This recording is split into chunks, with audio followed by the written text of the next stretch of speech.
Actually, I think it's better being older and having a kid. I appreciate it more. Yeah. Babies are awesome.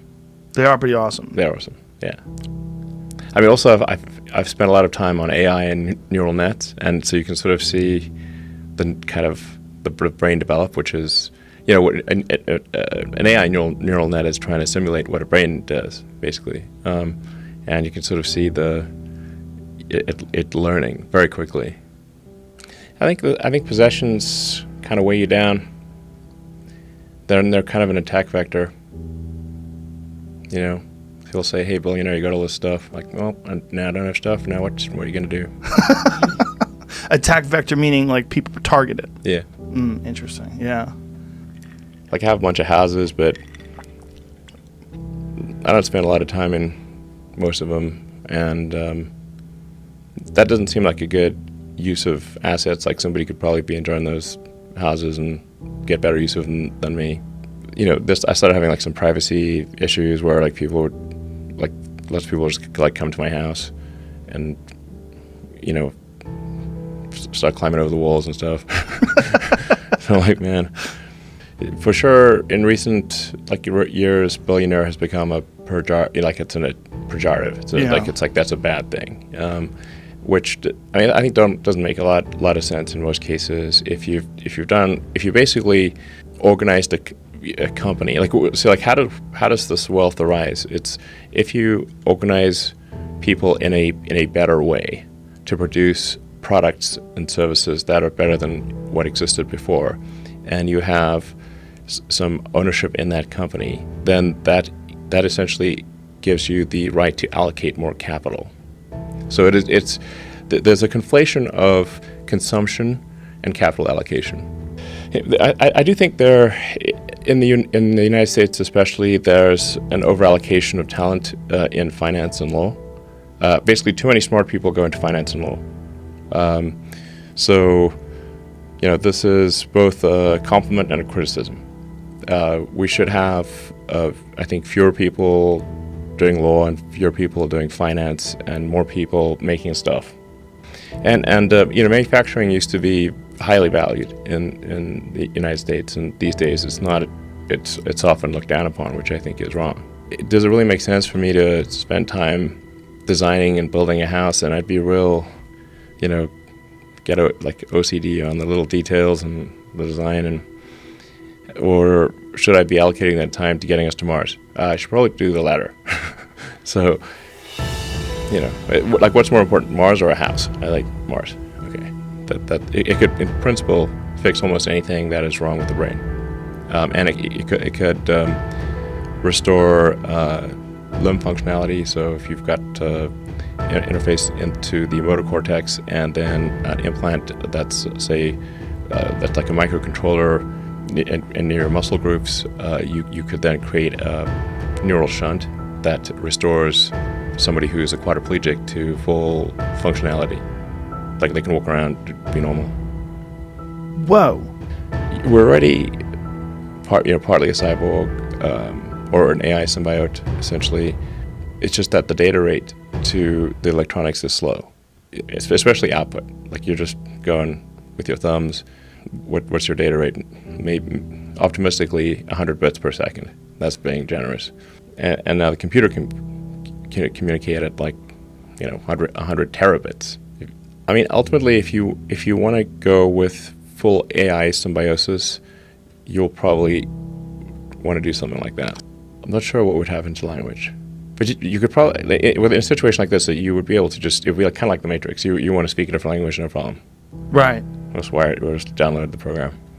But yeah, I mean, you could save state and restore that state into a biological being if you wanted to in the future. In principle, there's nothing from a physics standpoint that prevents us recall everything. Just like it's a movie, including all the entire sensory experience, emotions, everything, and play it back. Right now, here's the thing: you are a brain in a vat. Then that vat is your skull. Yes.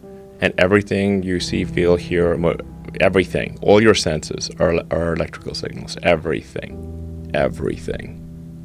So you can think of this as being the computer, the AI is like a third layer, a tertiary layer. So that is like that could be symbiotic with the cortex. It would be much smarter than the cortex, but you'd essentially have 3 layers, and you actually have that right now. Your phone is capable of things, and your computer is capable of things that your brain is definitely not. Storing terabytes of information perfectly, doing incredible calculations that we couldn't even come close to doing. You have that with your computer. It's just like I said, the data rate is slow. The connection is weak. And yet, here's another sort of interesting idea, which is, because you say, like, where did consciousness arise? Well, assuming you believe the belief in physics, which appears to be true, then the universe started off as basically quarks and leptons, and it quickly became hydrogen and helium, lithium, like basically elements of the periodic table. But it was like mostly hydrogen, basically. And then over a long period of time, 13.8 billion years later, that hydrogen became sentient. Well, I hope consciousness propagates into the future and gets more sophisticated and complex, and that it understands the questions to ask about the universe. At the sort of like the meme sphere, there's not enough isolation between countries or regions.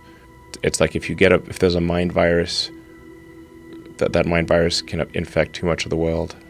Like I actually sort of sympathize with the anti-globalization people, because it's like, man, we don't ever want everywhere to be the same, for sure, and then we need some kind of like mind viral immunity.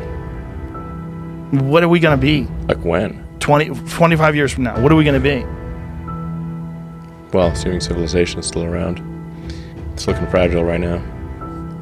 I think the mortality rate is much less than what say the World Health Organization said it was. It's very much less. It's like probably at least an order of magnitude less.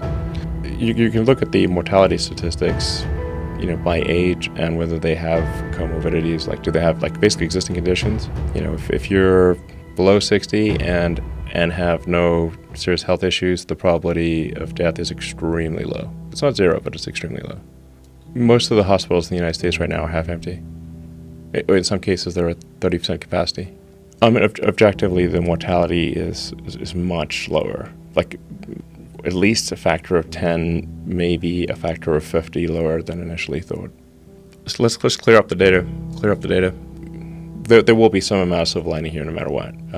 Hopefully, it could be more of a silver lining than less. Yeah.